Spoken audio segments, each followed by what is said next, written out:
今年台湾国片累积到今这票房已经卖7亿外咯，和去年同期比起来成长26%。为了要提升台湾电影竞争规模和国际竞争力，这个文化部伫今年正式来启动大航海计划。有电影工作者表示讲，希望文化部除了补助，也着爱加强这名星的培养和国际制作等等。文化部表示讲，除了会增加资金补助，甲国片塞较国际，也会增加文化部优待活动，鼓励更较侪观众来支持国片。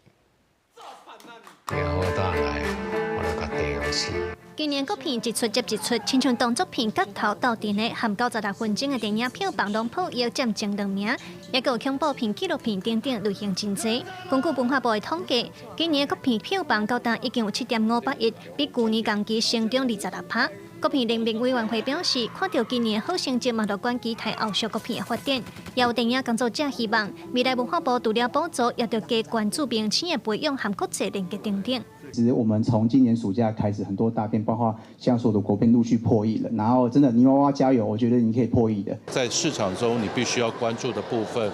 可能来自于明星的养成，